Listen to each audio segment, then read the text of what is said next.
ತಡೆಯೋಕ್ಕಾಗಲ್ಲ proceedings. ಅಯ್ಯ arrest ವಿಶೇಷ ಕಾರ್ಯಕ್ರಮಕ್ಕೆ ಸ್ವಾಗತ. ನಾನು ಅಶ್ವಥ್.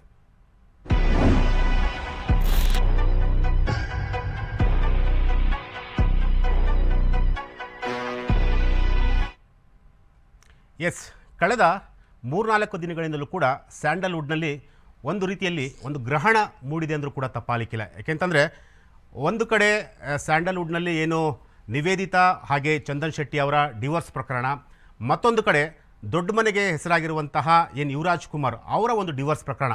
ಆ ಎರಡೂ ಪ್ರಕರಣಗಳು ಕೂಡ ನಮ್ಮ ಕಣ್ಣ ಮುಂದೆ ಇರುವಂತಹ ಸಂದರ್ಭದಲ್ಲಿ ಈಗ ಮತ್ತೊಂದು ಪ್ರಕರಣ ನಡೆದಿರುವಂಥದ್ದು, ಅದು ಕೊಲೆ ಪ್ರಕರಣ.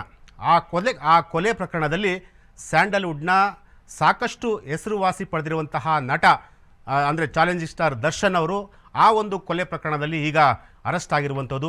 ಎಸ್, ಇವತ್ತು ನಟ ದರ್ಶನ್ ಅವರ ಕುರಿತಂತೆ ಕಂಪ್ಲೀಟಾಗಿ ಅಂದರೆ ಈ ಒಂದು ಕೊಲೆ ಪ್ರಕರಣಕ್ಕೆ ಸಂಬಂಧಪಟ್ಟಂತೆ ಕಂಪ್ಲೀಟಾಗಿ ನಾವು ಇವತ್ತು ಒಂದು ಚರ್ಚೆಯನ್ನು ಕೂಡ ಮಾಡ್ತೀವಿ. ಎಸ್, ಇವತ್ತು ನಮ್ಮ ಜೊತೆ ಏನು ಮೊದಲಿಗೆ ನಾನು ಹಿರಿಯ ಪತ್ರಕರ್ತ ಆಗಿರುವಂತಹ ರಾಜೇಂದ್ರ ಸರ್ ಅವ್ರನ್ನ ಕಾರ್ಯಕ್ರಮಕ್ಕೆ ಸ್ವಾಗತ ಮಾಡ್ತೀನಿ. ಸರ್, ಕಾರ್ಯಕ್ರಮಕ್ಕೆ ಸ್ವಾಗತ. ಹಾಗೆ ನಮ್ಮ ನಿವೃತ್ತ ಪೊಲೀಸ್ ಅಧಿಕಾರಿ ಆಗಿರುವಂತಹ ನಾಗರಾಜ್ ಸರ್ ಅವ್ರಿಗೂ ಕೂಡ ನಾನು ಕಾರ್ಯಕ್ರಮಕ್ಕೆ ಸ್ವಾಗತ ಮಾಡ್ತೀನಿ. ಸರ್, ಕಾರ್ಯಕ್ರಮಕ್ಕೆ ಸ್ವಾಗತ. ಎಸ್ ಸರ್, ನಾನು ಮೊದಲಿಗೆ ರಾಜೇಂದ್ರ ಸರ್ ಅವ್ರನ್ನ ಪ್ರಶ್ನೆ ಮಾಡ್ತೀನಿ. ಸರ್, ಯಾಕೆಂತಂದರೆ ಈ ಒಂದು ಪ್ರಕರಣ ಇದೆಯಲ್ಲ ಸರ್, ಈ ಒಂದು ಪ್ರಕರಣ ತುಂಬ ಗಂಭೀರವಾದಂತಹ ಪ್ರಕರಣ. ಯಾಕೆಂತಂದರೆ ಯಾರೂ ಕೂಡ ನಿರೀಕ್ಷೆ ಮಾಡಿರಲಿಲ್ಲ ಇವತ್ತು ಈ ರೀತಿಯಾದಂಥ ಒಂದು ಪ್ರಕರಣ ಆಗುತ್ತೆ. ಅದರಲ್ಲೂ ಒಬ್ಬ ಮೇರು ನಟ ಏನು ದರ್ಶನ್ ಅವರು ಈ ಒಂದು ಪ್ರಕರಣ ಅದರಲ್ಲೂ ಕೊಲೆ ಪ್ರಕರಣದಲ್ಲಿ ಭಾಗಿಯಾಗ್ತಾರೆ ಅಂತೇಳಿ ಯಾರೂ ಕೂಡ ನಿರೀಕ್ಷೆ ಮಾಡಿರಲಿಲ್ಲ. ಸೊ ಹಾಗಾಗಿ ಈ ಒಂದು ಪ್ರಕರಣವನ್ನು ನೀವು ಹೇಗೆ ನೋಡ್ತೀರಾ ಸರ್ ನೀವು? ಇಲ್ಲ, ಇದು ಸಾಮಾನ್ಯವಾಗಿ ಏನಾಗುತ್ತೆ, ಈ ರೀತಿ ಈ ಸೆಲೆಬ್ರಿಟೀಸು ಮತ್ತು ಪಬ್ಲಿಕ್ ಡೊಮೈನಲ್ಲಿ ಇರ್ತಕ್ಕಂಥ ಇದಾದಾಗ ಇಂಥ ಆರೋಪಗಳು ಕೇಳಿ ಬಂದಾಗ ಒಂದು ಸಹಜವಾಗಿ ಮಾಧ್ಯಮಗಳ ಒಂದು ವಿಪರೀತವಾದಂಥ ಒಂದು ಅಟೆನ್ಷನ್ ಅದು ಸೆಳೆಯುತ್ತೆ, ಅದರಲ್ಲೇನೂ ಇದಿಲ್ಲ. ದರ್ಶನ್ ಒಬ್ಬ ಸಿನಿಮಾ ನಟ ಮತ್ತು ಪ್ರಖ್ಯಾತ ನಟ, ಹಾಗೆಯೇ ಅವ್ರದ್ದೇ ಆದಂಥ ಅಭಿಮಾನಿಗಳು ಹೀಗಿದ್ದಾರೆ, ಇದೆ, ಇಲ್ಲ ಅಂತಲ್ಲ. ಆದರೆ ಒಂದು ದರ್ಶನ್ ಅವರು ಮತ್ತೆ ಈ ರೀತಿಯಾದಂಥ ಕೆಲವು ಆರೋಪಗಳು, ಕ್ರಿಮಿನಲ್ ಆರೋಪಗಳಿಗೆ ಒಳಗಾಗಿ ಈ ರೀತಿಯಾದಂಥ ಒಂದು ಆ ಸುಳಿನಲ್ಲಿ ಸಿಕ್ಕಾಕ್ಕೊಂಡು ಅವರು ಒದ್ದಾಡ್ತಾ ಇರೋದನ್ನು ನಾವು ನೋಡ್ತಾನೆ ಇದ್ದೀವಿ. ಈಗ ನಿನ್ನೆ ಏನಿದು ಸುದ್ದಿ ಬ್ರೇಕ್ ಆಯಿತು, ಮತ್ತು ಈಗ ಅದರ ನಂತರ ಆಗಿರ್ತಕ್ಕಂಥ ಡೆವಲಪ್ಮೆಂಟ್ಸ್ ನೋಡಿದಾಗ ಎಲ್ಲ ಒಂದು ಕಡೆ ನಮಗೆ ಇದು ಒಂದು ಗಂಭೀರ ಪ್ರಕರಣ ಅಂತ ಅನಿಸುತ್ತೆ. ಮತ್ತು ಪ್ರೈಮ ಫೆಸಿ ಏನು ಇವತ್ತು ಮೇಲ್ನೋಟಕ್ಕೆ ಏನು ಅದಕ್ಕೆ ಈ ಕೊಲೆಯ ಆರೋಪದ ಪ್ರಕರಣಗಳೇನಿದೆ ಅಥವಾ ಆರೋಪಗಳೇನಿದೆ ಅದರ ಮೇಲೆ ಪೊಲೀಸರು ಅವರನ್ನು ಈಗ ಅರೆಸ್ಟ್ ಮಾಡಿ ಪ್ರಾಯಶಃ ಅವರು ಪೊಲೀಸ್ ಕಸ್ಟಡಿ ಇದರಲ್ಲಿ ಇದ್ದಾರೆ ಅಂತ ಅನಿಸುತ್ತೆ. ಮತ್ತು ಮೇಲ್ನೋಟಕ್ಕೆ ಕಾಣ್ತಕ್ಕಂಥ ಒಂದು ವಿಚಾರಗಳು ನಮಗೆ ಪೊಲೀಸರ ಮಾಹಿತಿ ಇರ್ತಕ್ಕಂಥ ಒಂದು ಇದರ ಮೇರೆಗೆ ಇದರಲ್ಲಿ ಅವ್ರದ್ದು ಪಾತ್ರ ಇದೆ. ಹಾಗೆಯೇ ಅವರು ಎರಡನೇ ಪ್ರಮುಖ ಆರೋಪಿ ಅಂತಕ್ಕಂಥ ರೀತಿಯಲ್ಲೇ ನಮಗೆ ಗೊತ್ತಾಗ್ತದೆ ಸಂಗತಿಗಳು ಗೊತ್ತಿಲ್ಲ. ಇದು ಹೇಗೆ ಅಂತ ಹೇಳಿದ್ರೆ ಇನ್ನೂ ಬಹಳಷ್ಟು ವಿಚಾರಗಳು ಇನ್ನೂ ತನಿಖೆಯಿಂದ ನಮಗೆ ಗೊತ್ತಾಗಬೇಕಾಗುತ್ತೆ. ಅದು ಪೊಲೀಸರು ಯಾರು ತನಿಖೆಯನ್ನು ಕೈಗೆತ್ತಿಕೊಂಡಿದ್ದಾರೆ ಅವರು ಅದರ ಒಂದು ಇದನ್ನು ನಮಗೆ ತಿಳಿಸ್ಬೇಕಾಗುತ್ತೆ ಅಂತಕ್ಕಂಥದ್ದು. ಈವನ್ ಈಗ ರಿಮೈಂಡ್ ಮಾಡಿದ ಮೇಲೆ ಅದು ಏನು ಅವರಿಗೆ ಯಾರು ಆರೋಪ ಪಟ್ಟಿನಲ್ಲಿ ಅವರ ಯಾರ್ಯಾರ ಪಾತ್ರಗಳೇನಿದೆ, ಯಾರು ಎಷ್ಟು ಜನ ಇದ್ದಾರೆ ಅಂತ ನಮಗೆ ಮೇಲ್ನೋಟಕ್ಕೆ ಹೇಳ್ತಾ ಇದ್ದೀವಿ ನಾವು. ಈಗ ಆಲ್ರೆಡಿ ಕಿಡ್ನ್ಯಾಪ್ ಆ್ಯಂಡ್ ಮರ್ಡರ್ ಕೇಸನ್ನು ಒಂದು ಇದು ಮಾಡಿದ್ದಾರೆ ಅನಿಸುತ್ತೆ. ಒಂದು FIR ಕಾಮಾಕ್ಷಿಪಾಳ್ಯ ಪೊಲೀಸ್ ಸ್ಟೇಷನ್ ಲಿಮಿಟ್ಸಲ್ಲಿ ಒಂದು ದಾಖಲಾಗಿದೆ ಅಂತ ಅನಿಸುತ್ತೆ. ಒಂದು ಇದರಲ್ಲಿ ಈಗ ಮೇಲ್ನೋಟಕ್ಕೆ ಕಾಣುವಂಥ ಸಂಗತಿಗಳು ಓಕೆ, ಆದರೆ ಇದರ ಇನ್ಡೆಪ್ತ್ ಏನಿದೆ, ಹೇಗೆ ಇವ್ರ ಇನ್ವಾಲ್ವ್ಮೆಂಟ್ಸ್ ಯಾರ್ಯಾರ್ದು ಏನೇನು ಇನ್ವಾಲ್ವ್ಮೆಂಟ್ಸ್ ಆ್ಯಂಡ್ ಪಾರ್ಟಿಸಿಪೇಷನ್ಸ್ ಆ್ಯಂಡ್ ಏನೇನಿದೆ ಇವ್ರದ್ದು ಅದನ್ನೆಲ್ಲ ತನಿಖೆಯಿಂದಲೇ ನಮಗೆ ಗೊತ್ತಾಗಬೇಕಾಗತ್ತೆ.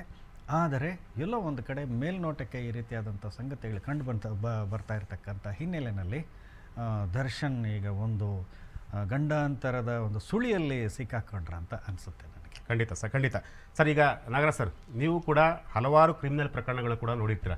ಯಾಕೆಂತಂದರೆ most senior police officer, retired ಅಂದರೆ ACP ಆಗಿದ್ದ ಕೆಲಸ ಮಾಡಿದಂಥವ್ರು, ಸಾಕಷ್ಟು ಅನುಭವ ಇರುವಂತಹ ಒಬ್ಬ ಅಧಿಕಾರಿ. ಸೊ ಹಾಗಾಗಿ ಈ ಒಂದು ಪ್ರಕರಣವನ್ನು ನೀವು ಯಾವ ದೃಷ್ಟಿಕೋನದಿಂದ ನೋಡ್ತೀರಾ ಸರ್? ಇದು ದೃಷ್ಟಿಕೋನ ಒಂದೇ, ಅಪರಾಧ. ಇದು ಒಂದು ಗಂಭೀರವಾದಂಥ ಅಪರಾಧ. ಸಾಮಾನ್ಯ ಅಪರಾಧಗಳಿದ್ದಾವೆ, ಆದರೆ ಇದೊಂದು ಗಂಭೀರವಾದಂಥ ಅಪರಾಧ,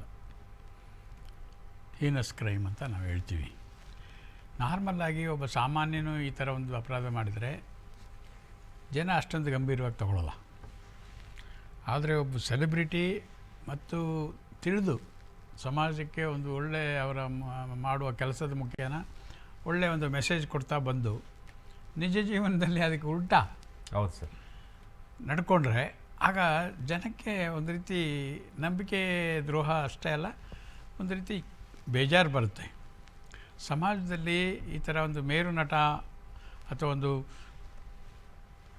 ಗುರುತಿಸ್ಕೊಂಡಂಥವರು ಹೀಗೆ ಮಾಡಿದರೆ ಸಾಮಾನ್ಯನ ಕೆಲಸ ಏನು ವರ್ತನೆ ಹೇಗಿರುತ್ತೆ ಅಂತ ಅದು ಒಂದು ಟೆಸ್ಟ್ ಕೂಡ.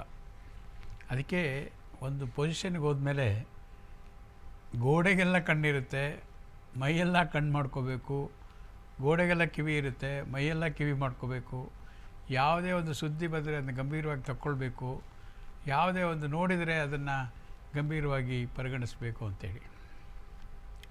ಅದು ನಡತೆನೇ ಅವ್ರದ್ದು ಬದಲಾಗಬೇಕು, ಆ ಒಂದು ಅಚ್ಚುಕಟ್ಟಿನಲ್ಲಿ ಹೋಗಬೇಕು.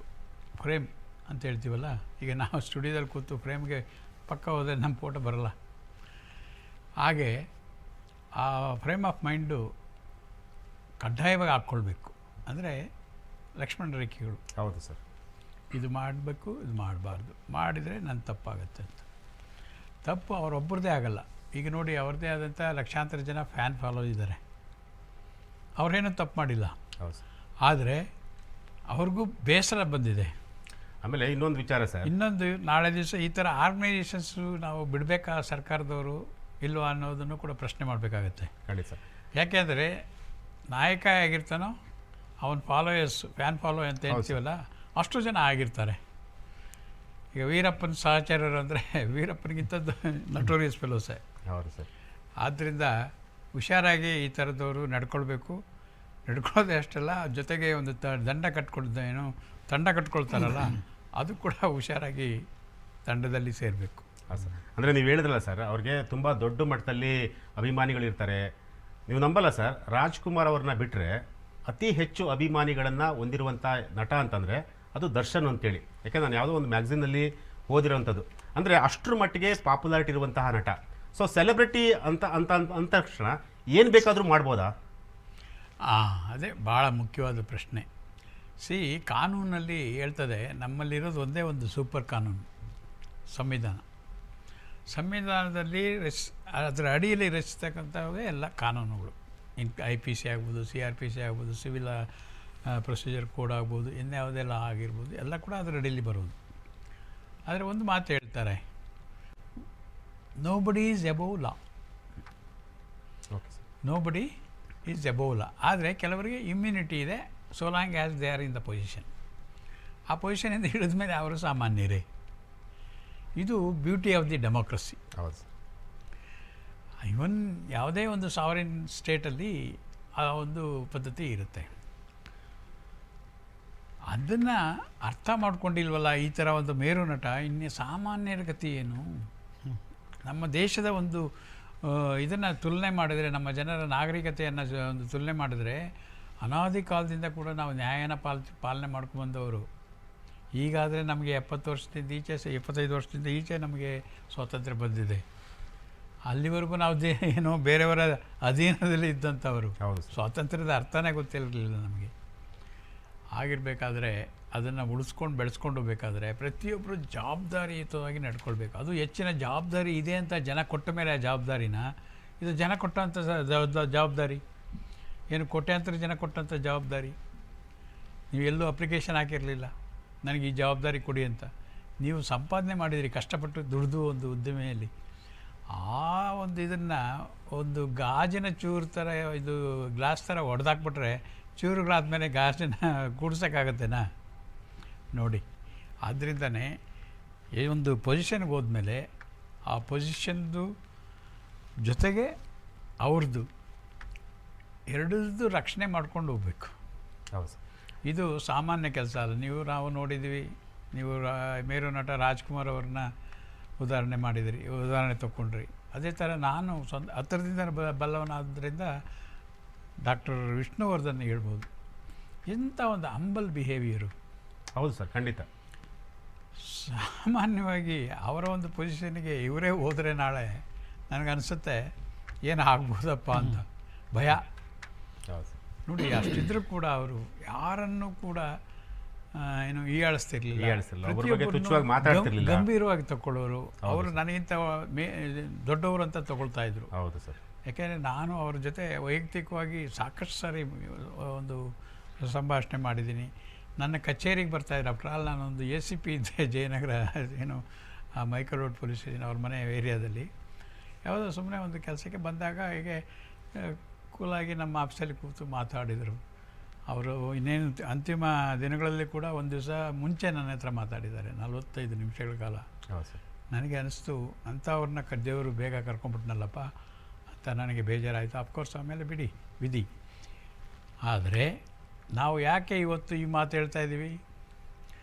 ಇದಕ್ಕೇನಾದ್ರು ಕಳಂಕ ಯಾರಾದರೂ ಕೊಡಲಿಕ್ಕಾಗತ್ತೇನಾ, ತೋರಿಸ್ಲಿಕ್ಕಾಗತ್ತೆ ಅಂತ ಇವ್ರು ನಾಗರಾಜ್ ತಪ್ಪು ಮಾತಾಡ್ತಾ ಇದ್ದಾರೆ ಅಂತ ಹೇಳಲಿಕ್ಕಾಗತ್ತೇನಾ?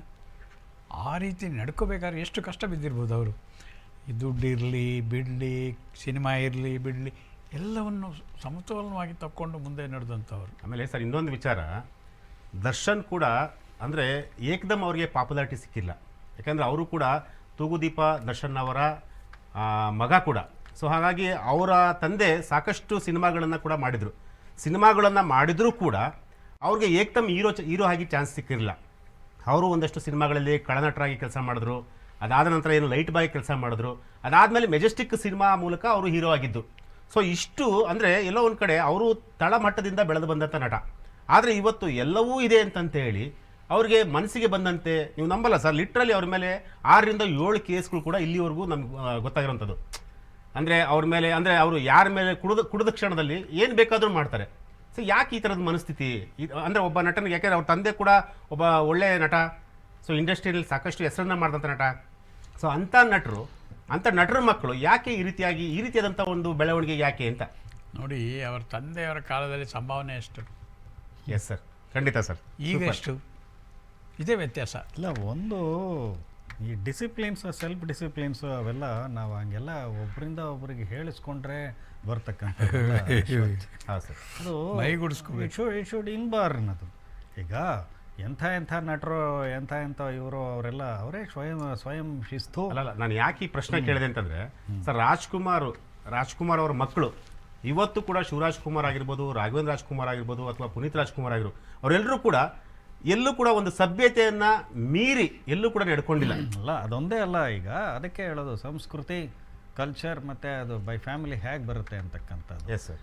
ನೀವು ಸಿನಿಮಾ ಮಾಡೋವಾಗ ಕಳನಟರಿರ್ಬೋದು, ವಜ್ರಮುನಿ ಫಾರ್ ದ ಮ್ಯಾಟರ್, ಎಂಥ ಒಳ್ಳೆ ಇವರವರು ಕಳನಟ ಹ್ಯೂಮನ್ ಬೀಯಿಂಗ್ ಇರಬಹುದು, ಆದರೆ ಹ್ಯೂಮನ್ ಬೀಯಿಂಗ್. ಹೌದು ಸರ್, ಹೌದು. ಇವೆಲ್ಲ ಶ್ರೀನಿವಾಸ್ ಅವರು ಕೂಡ ಭಾಳ ಆ ರೀತಿಯಾದಂಥ ಒಂದು ಸಂಬಂಧಗಳು ಇಟ್ಕೊಂಡು ಇವತ್ತು ಏನಾಗ್ತಾ ಇದೆ ಅಂತ ಹೇಳಿದ್ರೆ, ಇದು ಯಾವ ರೀತಿಯಾದಂಥ ಒಂದು ಸಂದೇಶ ಹೋಗುತ್ತೆ ಈಗಿನ ಒಂದು ಗ್ಲೋಬಲ್ ಡಿಜಿಟಲ್ ಏಜಲ್ಲಿ, ಈಗಿನ ಒಂದು ಜನರೇಷನ್ಸ್ಗೆ ಯಾವ ರೀತಿ ಇದೆ ಅಂತ ಹೇಳಿದ್ರೆ, ಈ ದರ್ಶನ್ನು ಅಥವಾ ಸಿನಿಮಾ ಸ್ಟಾರ್ಗಳು ಅಥವಾ ಯಾರು ನಾವು ಇವತ್ತು ಬಹಳ ದೊಡ್ಡ ಇವರು ಅಂತ ಹೇಳ್ತೇವೆ, ಅವರೇ ಇವರಿಗೆ ದೇವರುಗಳು.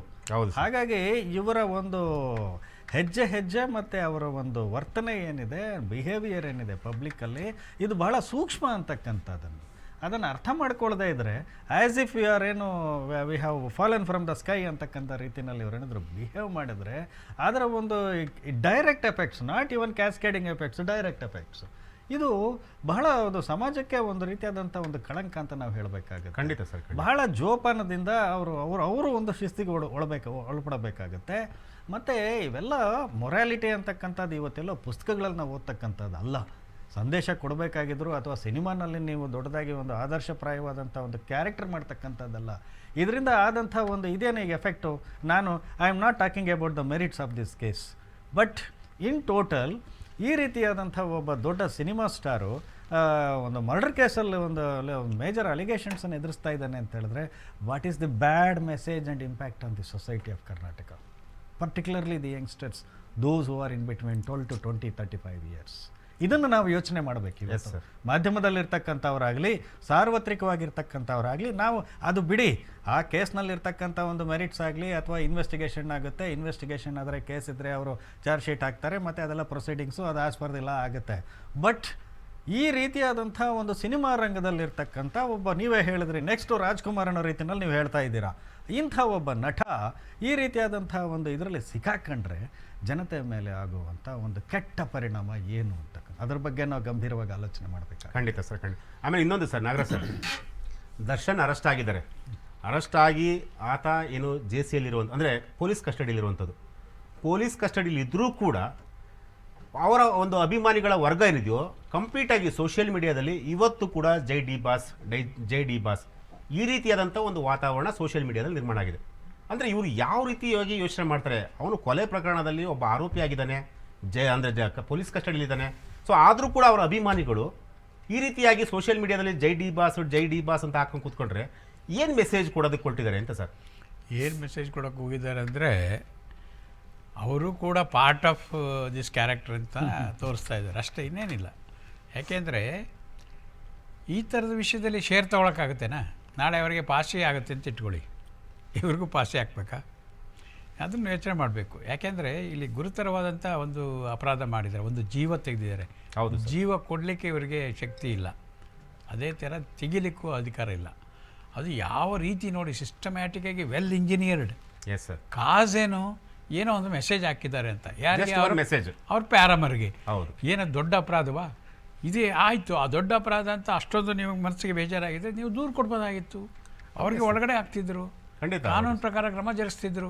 ಸೈಬರ್ ಕ್ರೈಮ್ ಅದು ಒಬ್ಬ ನಾಗರಿಕ ಪ್ರಜೆಯಾಗಿ ಮಾಡ್ತಕ್ಕಂಥ ಕೆಲಸ. ನೀವು ಒಬ್ಬ ನಾಗರಿಕ ಪ್ರಜೆ ಮೊದಲು, ಆಮೇಲೆ ನೀವೇನಿದ್ರು ಅದೆಲ್ಲ ಇದೇನು ಡ್ಯೂಟಿ ಆಫ್ ದಿ ಸಿಟಿಸನ್ ಅಂತಿದೆ, ಸಂವಿಧಾನದಲ್ಲೇ ಇದೆ.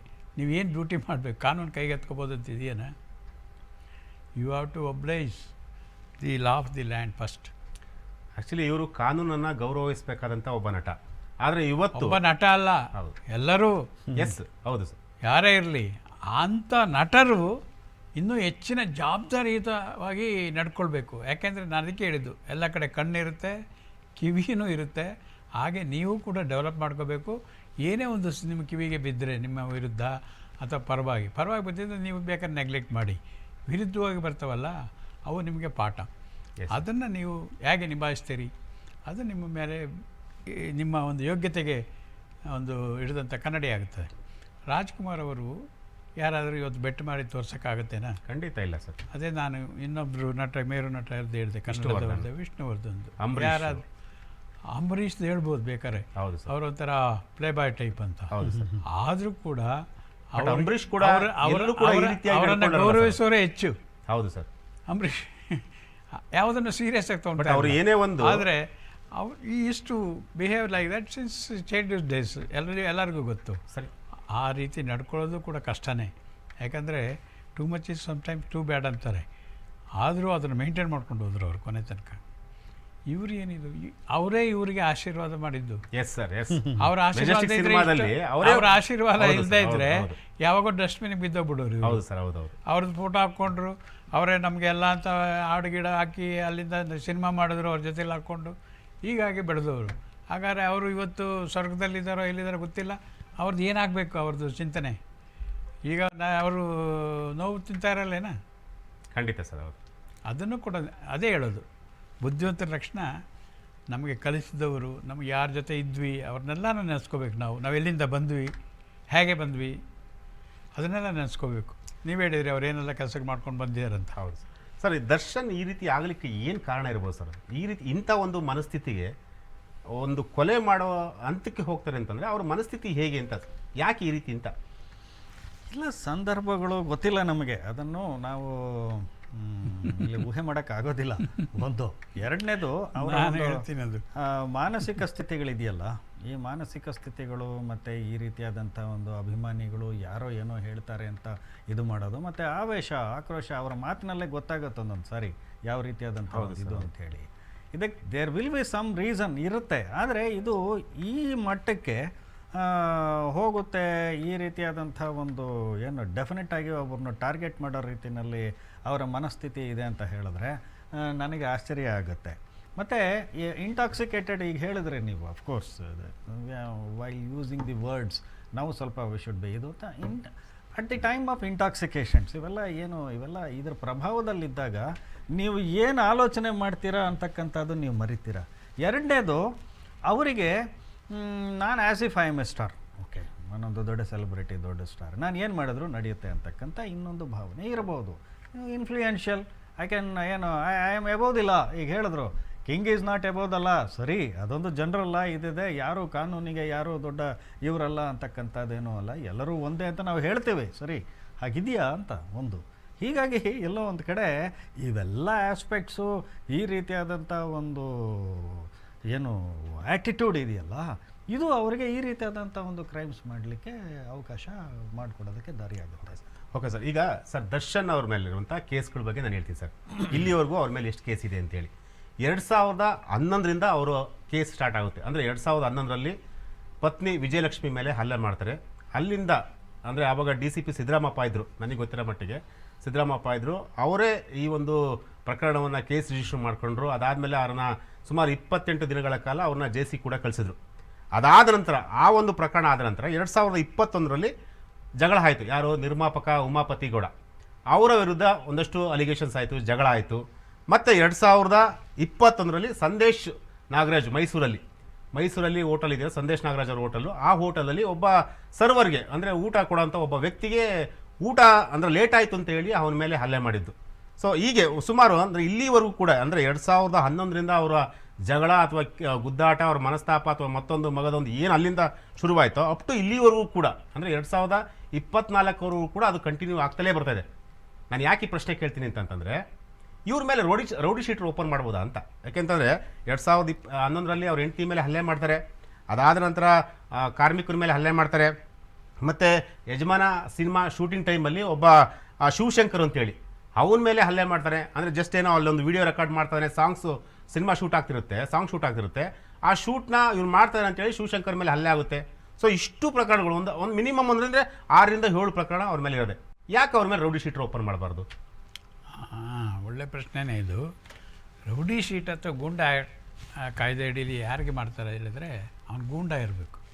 ಗೂಂಡ ಡೆಫಿನೇಷನ್ ಏನಂದರೆ ಇನ್ನೋಸೆಂಟ್ಸ್ ಇರಬೇಕು, ಅವರು ಸಾರ್ವಜನಿಕರು ಇರಬೇಕು, and not known to us, known to the person who is a goonda, indiscriminate ಆಗಿ for the sake of benefit. Okay sir. ಆ ಥರ ಒಂದು ಬಾಡಿಲಿ ಅಫೆನ್ಸಸ್ಸು ಅಥವಾ ಅವ್ರ ಜಮೀನು ಕಿತ್ಕೊಳ್ಳೋದು ಅಥವಾ ಬೇರೆ ಬೇರೆ ಅನ್ಲಾಫುಲ್ ಆ್ಯಕ್ಟಿವಿಟೀಸನ್ನು ಮಾಡೋವಂಥದ್ದು ಇರಬೇಕು. ಆಗ ಅವನು ಗೂಂಡ ಆಗ್ತಾನೆ. Okay sir. ಅಂಥ ಗೂಂಡಾಗೆ ರೌಡಿ ಶೀಟ್ ಓಪನ್ ಮಾಡ್ತಾರೆ. ಇಲ್ಲಿ ಆ ಥರದ್ದಾಗಿಲ್ಲ. 1 to 1 ನೋಡಿ, ಬಿಟ್ವೀನ್ ಹಸ್ಬೆಂಡ್ ಆ್ಯಂಡ್ ವೈಫ್. ನಂತರದಲ್ಲಿ ನೋಡಿ ಬಿಸ್ನೆಸ್ಸಲ್ಲಿ producer and hero actor. Yes. ಇನ್ನು ನಂತರದಲ್ಲಿ ಬಂದರೆ ಕಾರ್ಮಿಕರ ಮೇಲೆ ಹಲ್ಲೆ ಮಾಡೋಂಥದ್ದು ಹೋಟೆಲಲ್ಲಿ, ಸಂದೇಶ್ ಹೋಟೆಲಲ್ಲಿ ಊಟ ಮಾಡುವಾಗ may be bit of anger, ಅದೊಂದು ತತ್ಕ್ಷಣ ಆದಂಥ ಒಂದು ಪ್ರೊವೊಕೇಷನಿಂದನೂ ಇನ್ನೊಂದು ಆಗಿದೆ. ಹೌದು. ಚಾಳಿಗೆ ಬಿದ್ದಿಲ್ಲ ಇವನು. ಓಕೆ. ಆ ಒಂದು ಇನ್ಸಿಡೆಂಟ್ ನಿಭಾಯಿಸೋಕ್ಕಾಗ್ದೇ he gets anger and that anger gets into action. Darshan ಅಷ್ಟರ ಮಟ್ಟಿಗೆ ವೀಕ್ ಅಂತ ಈ ವಿಚಾರದಲ್ಲಿ ಅದೇ ಹೇಳೋದು. See one has to control his emotions and so he has to discipline himself to behave in public. Okay sir. That's why public order ಅಂತ ಹೇಳ್ತೀವಿ ನಾವು. ಪಬ್ಲಿಕಲ್ಲಿ ನಾವು ಹೇಗೆ ಬಿಹೇವ್ ಮಾಡಬೇಕು, ನಮಗೆ ಸ್ವಾತಂತ್ರ್ಯ ಇದೆ. You can move anywhere you want, you can talk anything you want, you can do anything, but you should not affect the others. Okay sir. Sir ಒಂದು ನಾನು ಮಾತಾಡುವಾಗ ಕೂಡ ಅವರಿಗೆ ಯಾರು ಕುರಿತು ಮಾತಾಡ್ತೀನೋ ಅವ್ರದ್ದು ಇಮೇಜ್ಗೆ ಡ್ಯಾಮೇಜ್ ಆಗಬಾರ್ದು. ನಾನು ನಡೆದಾಗ ದಾರಿಯಲ್ಲಿ ಇನ್ನೊಬ್ಬರಿಗೆ ಅಬ್ಸ್ಟ್ರಕ್ಷನ್ ಆಗಬಾರ್ದು. ಸರ್ ಈ ಕೇಸಲ್ಲಿ ಆ್ಯಸ್ ಸಚ್ ಈಗೇನು ಅಕಾರ್ಡಿಂಗ್ ಟು ದ ಪೊಲೀಸ್ ಅವ್ರು ಹೇಳ್ತಾ ಇರೋದು, he will be considered as A2 ಅಂತೇನೋ ಹೇಳ್ತಾ ಇದ್ದಾರೆ. Whether the circumstances permits to make him as A1. See A2 ಇರಲಿ A1 ಇರಲಿ, ultimately read with 34 with a common intention. Yes, common intention ಬಂದ ಮೇಲೆ ಆಲ್ ಆರ್ ಈಕ್ವಲ್. ಅದರಲ್ಲಿ ಏನು ನೀವು 1 2 3 ಪ್ರಕಾರ ಏನು ಅವನೇನು ಜಾಸ್ತಿ ಮಾಡಿದ್ದಾನೆ ಕಡಿಮೆ ಮಾಡಿದ್ದಾನೆ ಅಂತಲ್ಲ ಅದರ್ಥ. ಓಕೆ. ಯಾರು ಫಸ್ಟಿಗೆ ಸಿಕ್ಕಿದ್ದಾರೆ ಅವ್ರು ಯಾರು ನಂತರದಲ್ಲಿ ಸಿಕ್ಕಿದ್ದಾರೆ ಹಾಗೆ ಮಾಡ್ತಾರೆ. ಬಟ್ ರೆಡ್ ವಿತ್ 34 ಇರುತ್ತೆ. ಓಕೆ ಸರ್, ನನಗೆ ಸೇಮ್ ಸರ್ ಏನು ಕ್ವಶನ್ ಕೇಳೋದು ಅದೇ ಕ್ವಶನ್ಗೆ ಒಂದು ಡೌಟ್ ಇದೆ ಸರ್. ಈಗ ಪವಿತ್ರ ಗೌಡ ಹಲ್ಲೆ ಮಾಡಿಲ್ಲ, ಅವರನ್ನ A1 ಮಾಡಿದ್ದಾರೆ.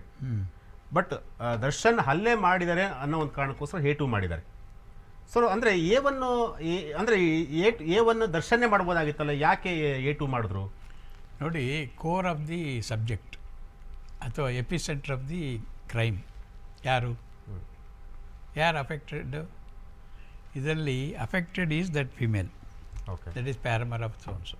ಓಕೆ ಅವನು ಅವಳು ಮಾತು ಕೇಳ್ತಾನೆ, ಅಂದರೆ ಅವಳು ಮೋಟಿವೇಟ್ ಮಾಡಿದಾಳೆ ಅಂತ. ಅವಳು ಮಾತು ಕೇಳ್ತಾನೆ ಓಕೆ ಅಂತ ಅರ್ಥ ಇಟ್ಕೊಳ್ಳೋಣ. ಓಕೆ ಮಾತು ಕೇಳಿದ ಮೇಲೆ ಆಗಿದ್ದೇನು, ಅವಳಿಗೆ ಒಂದು ಅಬ್ಸೀನ್ ಫೋಟೋನೋ ಅಥವಾ ಮೆಸೇಜೋ ಹಾಕಿ ಪ್ರವೋಕ್ ಮಾಡಿದ್ದು, ಅಂದರೆ ಅವಳಿಗೆ ಕಂಡೆಮ್ ಮಾಡೋ ರೀತಿ ಪ್ರವೋಕ್ ಮಾಡಿದ್ದು. ಮಾಡಿದಾಗ ಅವಳು ಯಾರಿಗೆ ಹೇಳಬೇಕು? ಹೇಳಿದರು ದರ್ಶನ್ಗೆ ಹೇಳಬೇಕು. ಅದು ಇನ್ನೊಂದು ರೀತಿ ಆಯಿತು. ಓಕೆ ಕರೆದು ಹೇಳಿರ್ಬೋದಿತ್ತು ಅಥವಾ ಪ್ಯಾಸಿಫೈ ಮಾಡಿರ್ಬೋದಿತ್ತು, ಇಲ್ಲ ಪೊಲೀಸ್ ಕಂಪ್ಲೇಂಟ್ ಕೊಟ್ಟಿರ್ಬೋದಾಯಿತು. ತಪ್ಪು ಯಾರ್ದು? ಓಕೆ ಹೇಳಿದ ತಪ್ಪಲ್ಲ, ಓಕೆ. ಸೊ ಹಾಗಾಗಿ ಮಾಡಿದ ತಪ್ಪು. ಓಕೆ ಮಾಡಿದ್ದು ತಪ್ಪು. ಓಕೆ ಅವನೇ ಮಾಡಿದ ಅಂತ ಇಟ್ಕೊಳ್ಳಿ, ಡಿಸೀಸ್ಡ್ ಆರ್ ದಿ ವಿಕ್ಟಿಮ್. ಆ ತಪ್ಪು ಈ ತಪ್ಪು ಕಂಪೇರ್ ಮಾಡಿದ್ರೆ ಯಾವುದು ದೊಡ್ಡ ತಪ್ಪು? Okay okay. C magnitude of the crime ಯಾವುದು ಜಾಸ್ತಿ, ತೂಕ ಜಾಸ್ತಿ ಯಾವುದು? ಇದು ಅಪರಾಧ, ಕೊಲೆ. ಹೌದು ಸರ್. ಕೊಲೆಗಿಂತ ದೊಡ್ಡ ಕ್ರೈಮ್ ಇದೆಯಾ? ಹೌದು ಸರ್. ಇದೆಯಾ? ಇಲ್ಲ ಸರ್. ಈಗ ultimate Pavithra Gowda will stand as ಹಾಗೆ. ಬೆಟರ್ ಅಂತ ಹೇಳಿಬಿಟ್ಟು ಅವಳು ಪ್ರವೋಕ್ ಮಾಡಿದ್ದು, that is a centre point. ಅಲ್ಲಿಂದ ಇನಿಷಿಯೇಟ್ ಆಗಿದೆ ಅಪರಾಧ. ಸೊ ಅವಳು ಬೇಕು. ಓಕೆ. ಅವಳು ಯಾಕೆ ಮಾಡಲು ಏನು ಎತ್ತ ಅಂತ ಅಲ್ಲಿ ಬರ್ತದೆ. ಏನು ಹೇಳಿದ್ದಾರೆ ಅವರಿಬ್ಬರ ಮಧ್ಯೆ ಏನಾದಿದೆ, ಆಲ್ ಆರ್ ಈಕ್ವಲ್. ಈಗ ಕೊನೆಯವನು ಒಂದು ನಿಂತ್ಕೊಂಡು ನೋಡಿ ಹೊಡಿರೋ ಅಂತ ಹೇಳಿದ್ರು ಕೂಡ ಅವನು ಅಷ್ಟೇ 34 ಬರ್ತಾನೆ. 34 ಅಂದರೆ ಕಾಮನ್ ಇಂಟೆನ್ಷನ್, ಎಲ್ಲರೂ ಒಂದೇ ಸಮಾನ ಉದ್ದೇಶದಿಂದ ಈ ಕೊಲೆ ಮಾಡಿದ್ದಾರೆ. ಉದ್ದೇಶ ಏನಂದರೆ ಅವನ್ನ ಸಾಯಿಸೋದು. ಓಕೆ. ಯಾತಕ್ಕೆ ಸಾಯಿಸೋದು ಕಾರಣ? ಅವರ ಫೇವರೆಟ್ ಹೀರೋ, ಅವರ ಪ್ಯಾರಮರ್, ಅವರ ಏನು ಧರ್ಮಪತ್ನಿ ಅಂತ ಹೇಳೋಕ್ಕಾಗಲ್ಲ, ಇಲ್ಲಿ ಏನು ಉಪಪತ್ನಿ ಅಂತ ಹೇಳ್ಬೋದಾ? ಓಕೆ. ಆಪ್ತೆ. ಏನೋ ಇರಲಿ, ಅದನ್ನು ನಿಂತು ಕೂಡ ಹೇಳಕ್ಕಾಗಲ್ಲ. ಹೇಳೋಕ್ಕಾಗಲ್ಲ. ಲೀಗಲ್ ಆಗಿ ಎಲ್ಲೂ ಕೂಡ ಮ್ಯಾರೇಜ್ ಪ್ಯಾರಮರ್ ಅಂತ ಹೇಳಬೇಕು, ಸತ್ಯ ಅಷ್ಟೇ. That is the appropriate word at this point of time. ಆದರೆ well known as to the fans also. ಅವರೊಬ್ಬರು ಏನು ಮದುವೆ ಆಗದೇ ಇರ್ಬೋದು ಪೇಪರ್ ಮೇಲೆ, otherwise they are living together. Sir ಇಲ್ಲಿ ನೀವು ಕೇಳಿದ್ರೆ ಮುಗಿಸ್ಬಿಡ್ತೀನಿ ನಾನು. ಅಪರಾಧ ಮಾಡಿದವನು ಸಣ್ಣದಾಗಿ ಮಾಡಿದಾನೆ ದೊಡ್ಡದಾಗಿ ಮಾಡಿದ ಪ್ರಶ್ನೆ ಅಲ್ಲ. ಕಾರಣಕರ್ತರು ಇವರು ಲೇಡಿ, ಅವರು ಇವರಿಗೆ ಹೇಳಿದರು. ಇವ್ರಿಬ್ಬರ ಮಧ್ಯೆನೇ ಮುಂದೆ ತೆಗೆದ್ರೆ ಆಗಿತ್ತು. ಅವ್ರು ಇನ್ನೊಬ್ಬರನ್ನ ಸಹಾಯ ತಗೊಂಡ್ರು, ಪ್ಲಾನ್ ಮಾಡಿದ್ರು, ಅಲ್ಲಿಂದ ಎಕ್ಸಿಕ್ಯೂಟ್ ಮಾಡಿದ್ರು. ಎಕ್ಸಿಕ್ಯೂಟ್ ಮಾಡಿ ಕೊಲೆ ಮಾಡಿದ್ದಾರೆ. ಸರ್ ಇಲ್ಲಿ ಕಿಡ್ನ್ಯಾಪ್ ಇದೆ. ಅದೇ ಕಾನ್ಸ್ಪಿರಸಿ, ಅದೇ ಕಾನ್ಸ್ಪಿರಸಿ, ಪ್ಲಾನ್ ಮಾಡಿರೋದು ಇವರಿಬ್ಬರು, ಅಂಡ್ ಮರ್ಡರ್, ಈ ಮೂರು ಇದೆಯಲ್ಲ ಸರ್ ಇಲ್ಲಿ. ಕಾನ್ಸ್ಪಿರಸಿ ಇದೆ, ಕಿಡ್ನ್ಯಾಪ್ ಇದೆ, ಮರ್ಡರ್ ಇದೆ, ಆಮೇಲೆ ಎವಿಡೆನ್ಸ್ ಡಿಸ್ಟ್ರಕ್ಷನ್ ಇದೆ, 342 ಇದೆ ಕೂಡ. ಕೇಳಿ ಇಲ್ಲ, 201 ಇದೆ. ಅದೇ 342 ಇರೋದು ಕಿಡ್ನ್ಯಾಪ್, 341, 342, 364 ಒಂದು ಸರ್ ಕಿಡ್ನಾಪಿಂಗ್ ಕೇಸು. ಹಾಗೆ 342 ಅಂದ್ರೆ ಅಕ್ರಮವಾಗಿ ಅವನ್ನ ಬಂಧನ ಮಾಡಿ ಅದೇ ಹಿಡ್ಕೊಂಡ್ಮೇಲೆ ತಗೊಂಡು ಇಟ್ಕೊಂಡ್ರು ಕಸ್ಟಡಿಲಿ. ಅದು illegal custody. You are not suppose to keep anybody without any powers. ಅದು ಪವರ್ಸ್ ಇದ್ರೂ ಕೂಡ ಲೀಗಲ್ ಆಗಿ ಇಡಬೇಕು. ಅಥಾರಿಟಿ ಅಷ್ಟು ಕೀಪ್ ಎನಿಬಡಿ. ಇಲ್ಲಿ ಅವನಿಗೆ ಸ್ವತಂತ್ರ ಹೋಯ್ತಲ್ಲ, ಅವನಿಗೆ ರೈಟ್ ಟು ಮೂಮೆಂಟ್ ಇತ್ತಲ್ಲ, ಆ ಫಂಡಮೆಂಟಲ್ ರೈಟ್ ಟು ಕಟ್ಟೆಲ್ಲ ಆಯ್ತಲ್ಲ, ಅಲ್ಲಿ ಅಪರಾಧ ಆಯಿತು IPC ಅಡಿಯಲ್ಲಿ. ಅದಕ್ಕೆ ಎಲ್ಲ ಕಾನೂನುಗಳು ಸಂವಿಧಾನದ ಅಡಿಯಲ್ಲೇ ಮಾಡೋದು. ಇಲ್ಲಿ ಬೇಸಿಕ್ ರೈಟ್ಸ್ ಇರೋದು ಲೈಫ್ ಆ್ಯಂಡ್ ಪ್ರಾಪರ್ಟಿ. ನಾನು ಹೇಳಿದೆ ನಿಮ್ಮ ಮೊದಲೇ, ಅದನ್ನ ರಕ್ಷಣೆ ಮಾಡೋದು ರಾಜ್ಯ ಸರ್ಕಾರದ ಕೆಲಸ. ಹಾಂ ಸರ್. ಇನ್ನೊಂದು ಸರ್, ಈ ಒಂದು ಪ್ರಕರಣದಲ್ಲಿ ಏನಾಗಿದೆ ಅಂತಂದರೆ ಕಂಪ್ಲೀಟಾಗಿ ದರ್ಶನ್ ಈ ಒಂದು ಪ್ರಕರಣದಲ್ಲಿ ನಂದೇನು ಪಾತ್ರ ಇಲ್ಲ ಅನ್ನೋ ರೀತಿ ಆತ ಒಂದು ಸೀನ್ ಕ್ರಿಯೇಟ್ ಮಾಡ್ತಾನೆ. ಅಂದರೆ ಯಾವ ರೀತಿ ಅಂತಂದರೆ ಅದನ್ನೇ ಹೇಳಿದ್ರೆ ಗೊತ್ತಾಯ್ತು ನನಗೆ. ಆ ಒಂದು 3 ಜನನೋ 4 ಜನ ಬಂದು ಸರೆಂಡರ್ ಆಗ್ತಾರೆ. ಸರೆಂಡರ್ ಆಗ್ಬಿಟ್ಟು ಅವರು ಸುಳ್ಳು ಮಾಹಿತಿ ನೀಡ್ತಾರೆ. ಹೌದು. ಯಾರಿಗೆ ನೀಡ್ತಾರೆ? ಅಥಾರಿಟಿಗೆ. ಅಥಾರಿಟಿ ಯಾರು? ಲಾ ಎನ್ಫೋರ್ಸಿಂಗ್ ಏಜೆನ್ಸಿ, ಪೊಲೀಸ್. ಏನಂತ ಹೇಳ್ತಾರೆ? ನಾವೇ ಮಾಡಿರೋದು ಅಂತ ಹೇಳ್ತಾರೆ. ಆದರೆ ಅಥಾರಿಟಿ ಏನು ಮಾಡಬೇಕು? ಅವ್ರು ಹೇಳಿದ್ದನ್ನು ಕೇಳಿದರೆ ಮಿಸ್ಲೀಡ್ ಆಗ್ತಾಯಿದ್ರು. ಮಿಸ್ಲೀಡ್ ಆದರೆ ಇಂಜಸ್ಟಿಸ್ ಆಗ್ತಿತ್ತು. ಇಂಜಸ್ಟಿಸ್ ಯಾರಿಗಾಗ್ತಿತ್ತು? ವಿಕ್ಟಿಮ್ಗೆ ಆಗ್ತಿತ್ತು. Further it has to be discovered ಅಲ್ವಾ ಸರ್? ಆದರೆ ಇಲ್ಲಿ ಸಿಕ್ಕಾಕ್ಕೊಂಡ್ರು ಅವರು. ಈಗ ಅದಕ್ಕೆ ತನಿಖೆ ಕಾಲದಲ್ಲಿ ಅವರಿಗೆ 3 ಲಕ್ಷ ಕೊಟ್ಟಿದ್ರು. ಅದು ನಿಜ ನಾವು ಸುಳ್ಳು ಗೊತ್ತಿಲ್ಲ. 30 ಲಕ್ಷ. ದುಡ್ಡು ರಿಕವರಿ ಆಗಬೇಕಲ್ಲ. ಹೌದು ಸರ್, ಹೌದು. ಆ ದುಡ್ಡು ಯಾರು ಕೊಟ್ಟರಂತ ಆಗಬೇಕಲ್ಲ, ಹೌದು ಸರ್. ಎಲ್ಲಿಂದ ಬಂತಂತ ಆಗಬೇಕಲ್ಲ. ಇಲ್ಲಿ ಕೂಡ from the point of kidnapping to having traced the body, dead body, ಅಲ್ಲಿ ತನಕ. ಹೌದು ಈಗ ನಮ್ಮ ಇನ್ವೆಸ್ಟಿಗೇಷನ್ ಎಲ್ಲಿಂದ ಶುರುವಾಗಿದೆ? ಹಾಂ ಸರ್. ಡೆಡ್ ಬಾಡಿಯಿಂದ ಶುರುವಾಗಿದೆ. Yes sir. It has to go in reverse. ಆ ಒಂದು ಸುರುಳಿ ಆಕಾರವಾಗಿ ರಿವರ್ಸ್ ಆಗಿ ಬರಬೇಕು. It has to travels. ಯಾವುದೇ ಒಂದು ಪಾಯಿಂಟ್ ಲಿಂಕ್ ಬಿಡೋಂಗಿಲ್ಲ. ಹೌದು ಸರ್. ಅರ್ಥ ಆಯ್ತಾ? ಈಗ ಅದ್ರ ಮೇಲೆ ಎಷ್ಟೋ ಇಂಜುರೀಸ್ ಇತ್ತು, ಕೆಲವೆಲ್ಲ ಮುಖ fracture ಆಗಿದೆ. ಇದಾಗಿದೆ. ಅದು ಏನು ಪ್ರಾಣಿಗಳು ತಿಂದಿರೋದಾ ಏನು, ಅವ್ರದ್ದೇ ಬಾಡಿನ ಇನ್ನೊಬ್ಬರದ, ಎಲ್ಲ ಸೈಂಟಿಫಿಕ್ ಆಗಿ ತನಿಖೆ ಆಗಬೇಕು. Every injury has to be explained. ಯಾವುದರಿಂದ ಆಗಿದೆ, ರಾಡಿಂದ ಹೊಡೆದಿದ್ದಾಗಿದೆಯಾ ಅಥವಾ ಕೈಯಿಂದ ಹೊಡೆದಿದ್ದಾಗಿದೆಯಾ ಅಥವಾ ಏನಾದರೂ ಹಾರ್ಡ್ ಸರ್ಫೇಸ್ ಮೇಲೆ ಬಿದ್ದಿದ್ದಾಗಿದೆಯಾ, ಎಲ್ಲ ಕೂಡ ಸೈಂಟಿಫಿಕ್ ಆಗಿ ಇನ್ವೆಸ್ಟಿಗೇಷನ್ ಆಗಬೇಕು. ಅದರದ್ದು ಮೆಡಿಕಲ್ ಒಪಿನಿಯನ್ ತೊಗೊಳ್ಬೇಕು. ಯಾರು ಪೋಸ್ಟ್ ಮಾರ್ಟಮ್ ಮಾಡಿರ್ತಾರೆ ಅವ್ರ ಕಡೆ ತುಂಬ. ಎಲ್ಲದಕ್ಕಿಂತ ಮುಖ್ಯವಾಗಿ ಯಾವ ಇಂಜುರಿಯಿಂದ ಡೆತ್ ಆಗಿದೆ, ಓಕೆ ಸರ್. ಓಕೆ. ಎಷ್ಟೊತ್ತಿಗೆ ಡೆತ್ ಆಗಿದೆ, okay sir. Okay. Time of death, okay. That is very important in this case. Because offence ಆಗಿರೋದು ಒಂದು ಕಡೆ ಅಂತ ಹೇಳ್ತಾರೆ, ಬಾಡಿ ಟ್ರೇಸ್ಡ್ ಡಿಫ್ರೆಂಟ್ ಪ್ಲೇಸ್ ಅಂತ ಹೇಳ್ತಾರೆ. ಯಾಕೆ ಇದು ಇಂಪಾರ್ಟೆಂಟ್ ಅಂದರೆ ಓಕೆ. ಇವತ್ತು ನಾವೆಲ್ಲ ಸೈಂಟಿಫಿಕ್ ಎವಿಡೆನ್ಸ್ ಮೇಲೆ ಜಾಸ್ತಿ ಡಿಪೆಂಡ್ ಆಗಬೇಕು ಈ ಓಕೆ ಕೇಸಲ್ಲಿ. ಸರ್, ಅದ್ರ ಬಗ್ಗೆ ಮುಂದುವರ್ಸೋಣ ಸರ್. ಒಂದು ಸ್ಮಾಲ್ ಬ್ರೇಕ್ ತೊಗೊತೀನಿ. ಓಕೆ, ಈ ಒಂದು ಚರ್ಚಾ ಕಾರ್ಯಕ್ರಮದಲ್ಲಿ ಒಂದು ಸ್ಮಾಲ್ ಬ್ರೇಕ್ ನಂತರ ಮತ್ತೆ ಈ ಒಂದು ಕಾರ್ಯಕ್ರಮ ಮುಂದುವರಿಯುತ್ತೆ.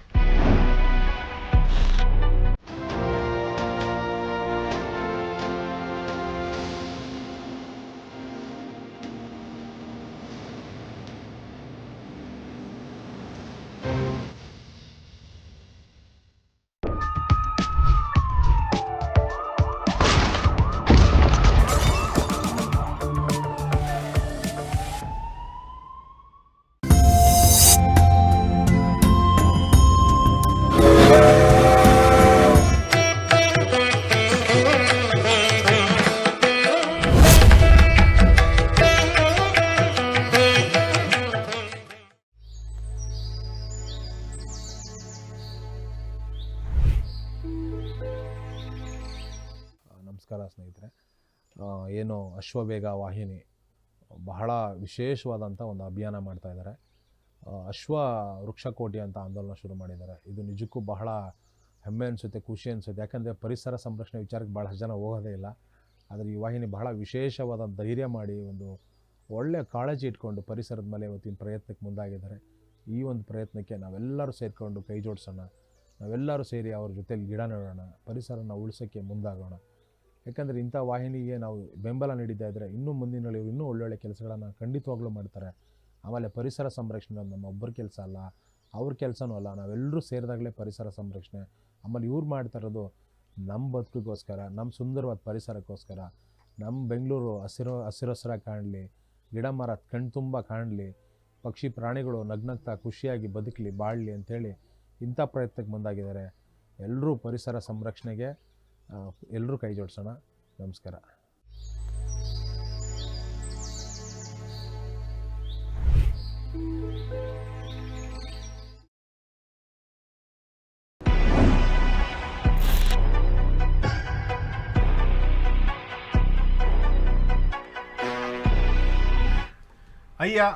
ಅಯ್ಯ ಅರೆಸ್ಟ್ ವಿಶೇಷ ಕಾರ್ಯಕ್ರಮಕ್ಕೆ ಮತ್ತೆ ಸ್ವಾಗತ.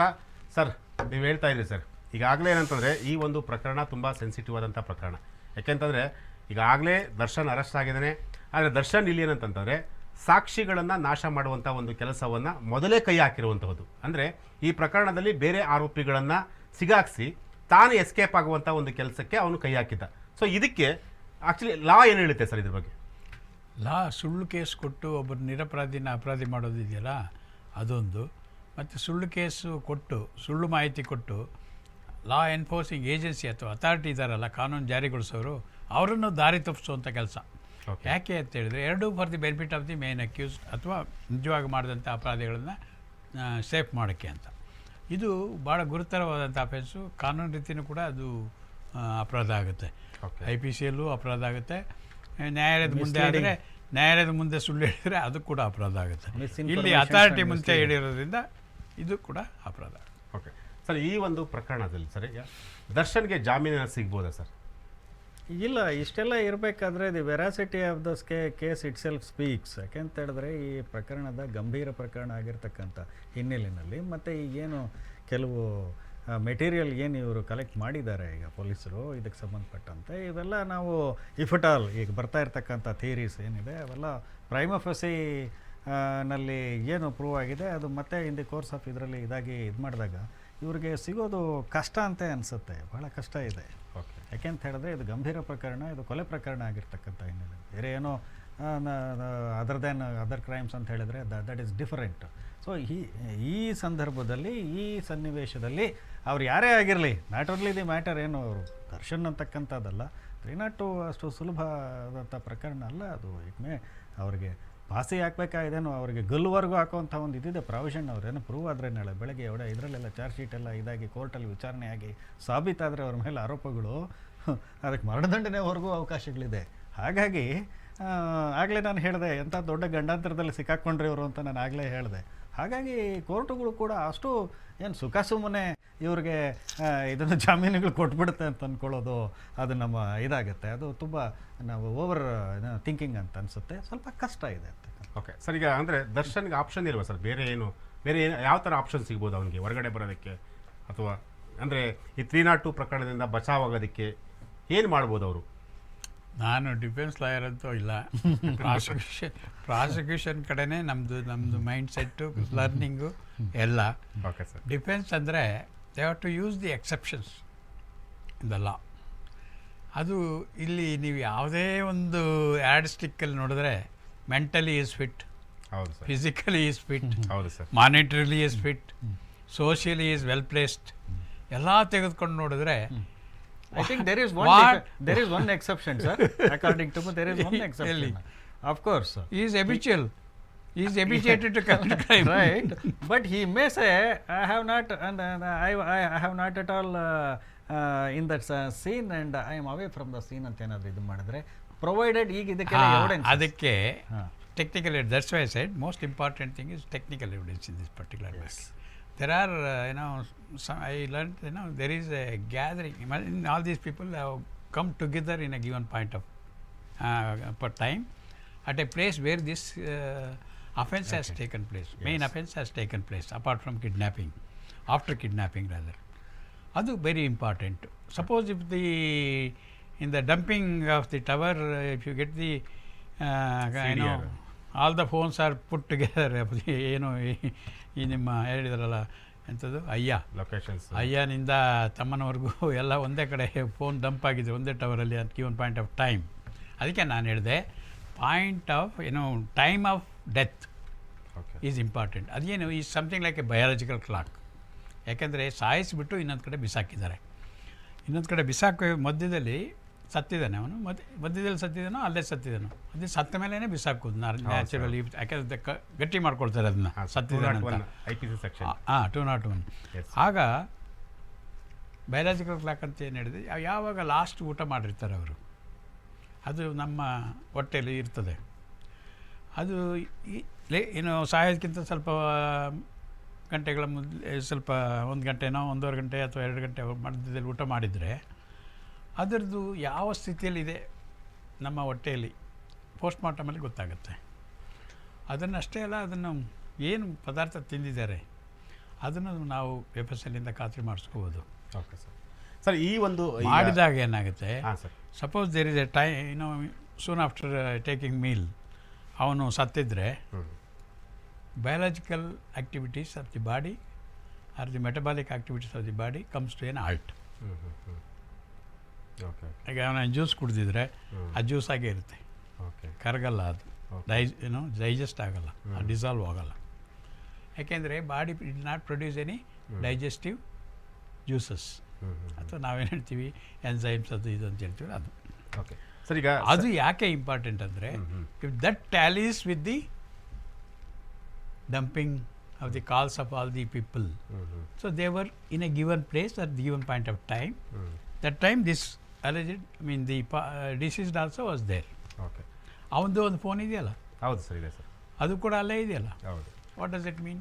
Okay. So they were all together for a common purpose. ಅದಕ್ಕೆ ನಾನು ಹೇಳಿದ್ದು common intention of what is the thing happen to that person? Died due to assault by ಹಾಗೆ ಸರ್ ಹಿಯರ್ ಅದನ್ನು ಲಿಂಕ್ ಮಾಡಬೇಕು. ದಟ್ಸ್ ವೈ ಸೈಡ್ ಇನ್ನೊಂದು yes absolutely. ಈಗ ಏನಾಗುತ್ತೆ, how to link ಅಂತ ಹೇಳಿದ್ರೆ whether the 13% on the spot, ಆ ಘಟನೆ ನಡೆದಂಥ ಒಂದು ಸ್ಥಳದಲ್ಲಿ 13 ಮಂದಿ ಇದ್ದಾಗ ಯಾರು ಹೆಚ್ಚಿನ ಒಂದು ಇಂಟೆನ್ಸಿಟಿ ಇತ್ತು, ಯಾರು ಕೊಂದರು ಅಥವಾ ಯಾರು ಹೆಚ್ಚು ಚುಚ್ಚಿದ್ರು ಅಥವಾ ಯಾರು ಹೊಡೆದ್ರು, ಯಾರು ಪಕ್ಕದಲ್ಲಿದ್ದರು, ಸುಮ್ಮನೆ ಸ್ಪೆಕ್ಟೇಟರ್ ಆಗಿ. ನೋಡಿ, ಅದಕ್ಕೆ ನಾನು ಹೇಳಿದ್ದು 34 says what common intention. Even ಅವನ ಸ್ಥಳದಲ್ಲೇ ಬೇಡ, 109 ಅಬೆಟ್ಮೆಂಟಿಗೆ ಏನು ಇರ್ತದೆ, ಎಲ್ಲೋ ಇರ್ತಾನೆ ಮಾಡ್ರು ಅಂತಾನೆ. ಆಗ ಅದು ಕೂಡ ಅಫೆನ್ಸೇ. ಏನು ಮೇಯ್ನ್ ಅಫೆನ್ಸ್ಗೆ ಶಿಕ್ಷೆ ಇದೆಯೋ ಅದು ಕೂಡ ಅದೇ ಶಿಕ್ಷೆ ಅವ್ರಿಗೂ ಆಗುತ್ತೆ. That's why 34 is very important in this case. ಅಲ್ಲಿ 13 ಜನ ಅಲ್ಲ 24 ಜನ ಇದ್ರು ಕೂಡ with common intention they are gathered there ಅಂತಂದರೆ ದಟ್ ಈಸ್ ದಿ ಆ 24 ಜನಕ್ಕೆ ಒಂದೇ ಶಿಕ್ಷೆ. ಇಲ್ಲಿ ಒಬ್ಬ ಗುದ್ದದ ಜೋರಾಗಿ, ಇನ್ನೊಬ್ಬ ಮೆತ್ತಗೆ ಗುದ್ದ, ಎವ್ರಿಬಡಿ ಸಿ ಓವರ್ ಟ್ಯಾಕ್ಟ್ ಏನಾದರೂ ಇನ್ನೊಬ್ಬರ ಮೇಲೆ ನಾವು ಮಾಡಿದಾಗ ನಾವು ತಿಳಿಬೇಕು ಅವನಿಗೆ ಏನು ಬೇಕಾದ್ರೂ ಆಗ್ಬೋದು. ಮ್ಯಾಕ್ಸಿಮಮ್ ನಮ್ಮ ತಲೆಯಲ್ಲಿ ಇರಬೇಕು ಅವ್ನು ಸಾಯ್ಬೋದು ಅಂತ. ಕೆನ್ನೆ ಕೊಡಿದ್ರು ಸತ್ತಿರೋರು ಇದ್ದಾರೆ, ನಾನು ನೋಡಿ. ನಾನು ಇದು ಕೇಸು ಕೂಡ ಮಾಡಿದ್ದೀನಿ ಸರ್. ಯಾಕೆ ಹೇಳ್ತೀನಿ ಅಂದರೆ I have no right to assault anybody because he has also got equal rights like me. We are equals under law. ಆದ್ದರಿಂದ ಅವನು celebrity for himself, whereas for this man is concern is individual and another I is also individual.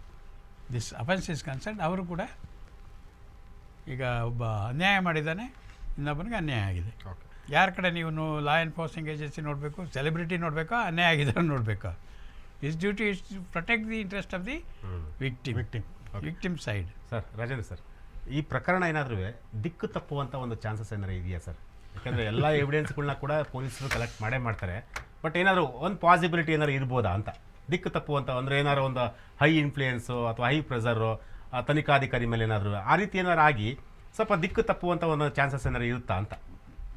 ಇಲ್ಲ, ಇದು ಒಂದು it is a very sensible question Ashwath. ಯಾಕೆ ಅಂತ ಹೇಳಿದ್ರೆ ಇಲ್ಲಿ ಒಬ್ಬರು ಪೊಲೀಸ್ ಆಫೀಸರ್ ಇದ್ದಾರೆ, ಇಲ್ಲ ಇದು ಏನಾಗುತ್ತೆ ಒಂದೊಂದು ಸಾರಿ ಇಂಟೆನ್ಷನ್ಸು ಮತ್ತು ಏನು FIR ಮಾಡ್ತಕ್ಕಂಥ ಸಂದರ್ಭದಲ್ಲಾಗಲಿ, ಈ ಸಾಕ್ಷಿಗಳು ಕಲೆ ಹಾಕ್ತಕ್ಕಂಥ ಒಂದು ಸಂದರ್ಭದಲ್ಲಾಗಲಿ ಈ ರೀತಿಯಾದಂಥ ಒತ್ತಡ ಬರೋದಿಲ್ಲ ಅಂತಲ್ಲ, ಬರೋದಿಲ್ಲ ಅಂತಲ್ಲ. ಆದರೆ ಟು ವಾಟ್ ಎಕ್ಸ್ಟೆಂಟ್ ಅಂತ ನಾವು ನೋಡಬೇಕಾಗುತ್ತೆ. ಹಾಕಬೇಕಾಗಿದ್ರೆ FIR ಮಾಡಬೇಕಾಗಿದ್ರೆ ಎಲ್ಲೋ ಒಂದು ಕಡೆ ಒಂದು ಲೂಪ್ ಹೋಲ್ ಇರಬಹುದು.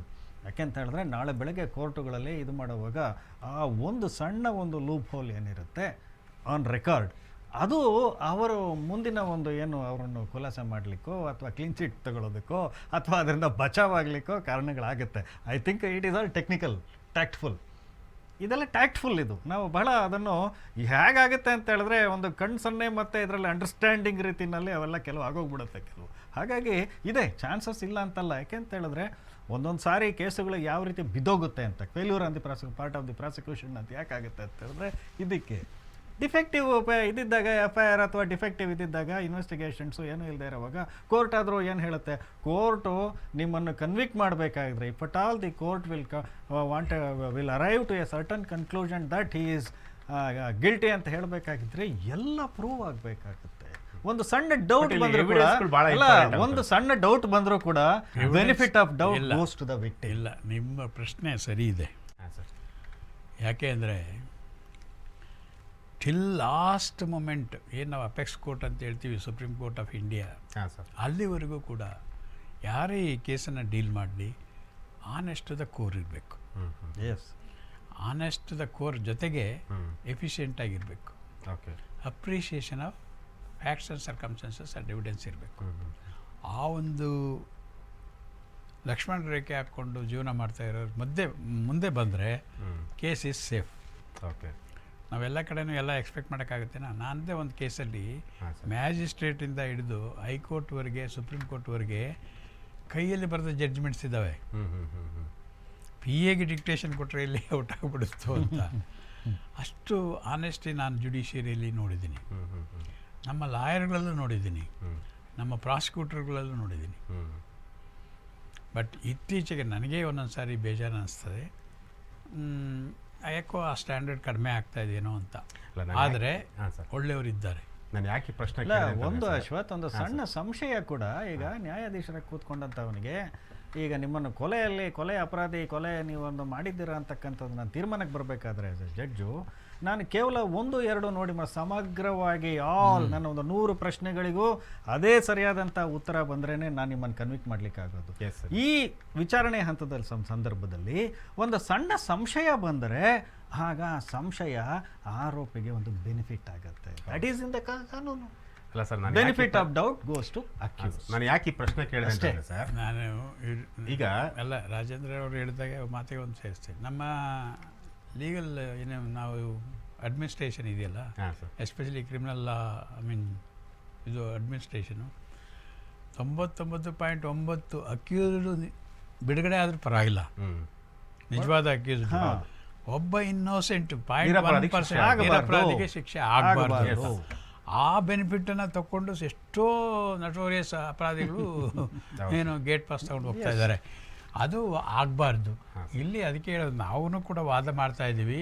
ಥಿಯರಿ ಆಫ್ ಇದು ಏನು ನಾವೇನು ಹೇಳ್ತೀವಿ, 50 ಮಾರ್ಕ್ಸ್ ಜೊತೆಗೆ 1 ಪಾಯಿಂಟ್ ಜಾಸ್ತಿ ಯಾರು ಇರ್ತಾನೆ ಅವನೇ ಪಾಸು, ಅವನೇ ಗೆದ್ದ. ಏನು ಎಲೆಕ್ಷನ್ನಲ್ಲಿ ಮಾಡ್ತೀವಲ್ಲ ಹಾಗೆ ಆ ಥಿಯರಿ ನಾವು ಅಪ್ಲೈ ಮಾಡಬೇಕಂತ. ಸಿವಿಲ್ ಕೇಸಸಲ್ಲಿ ಅದನ್ನ ಅಪ್ಲೈ ಮಾಡ್ತೀವಿ.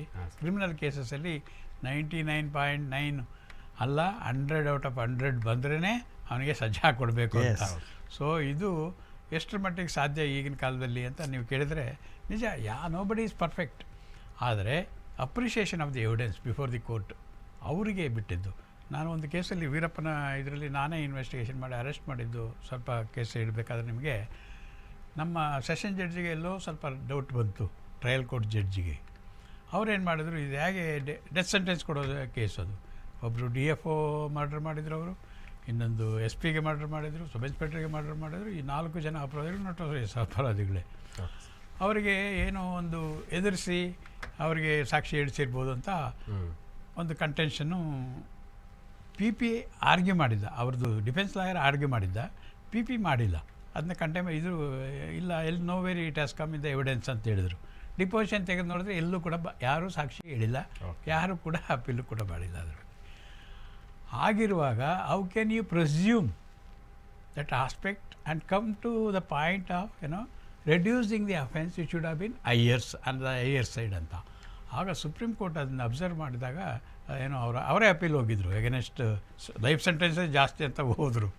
ಬಹುಶಃ ಹೋಗದೇ ಇದ್ದರೆ ಅದು ಇನ್ನೂ ಅಷ್ಟೊಂದು ಎಸ್ಕಲೇಟ್ ಆಗ್ತಿದ್ದಿಲ್ಲ. ಆಗ ಸುಪ್ರೀಂ ಕೋರ್ಟಲ್ಲಿ ಅದನ್ನ ಅಬ್ಸರ್ವ್ ಮಾಡಿದ್ರು, ಜಡ್ಜ್ ಮಿಸ್ಟೇಕ್ನ ಮಾಡಿದಾಗ nowhere it has come in the evidence. Deposition ಎಲ್ಲ ಓದಿದ್ರು, ಎಲ್ಲೂ ಬಂದಿಲ್ಲ. Then how can judge can come to the presume things and come to the conclusion. ಹಾಗೆ ಮಾಡಿ ನೋ ಇಟ್ ಈಸ್ ರಾಂಗ್ ಅಂತೇಳಿ ದೇ ಡಿಸರ್ವ್ ಡೆತ್ ಸೆಂಟೆನ್ಸ್ ಅಂತ death sentence ಕೊಟ್ಟರು supreme ಕೋರ್ಟ್ನವರು.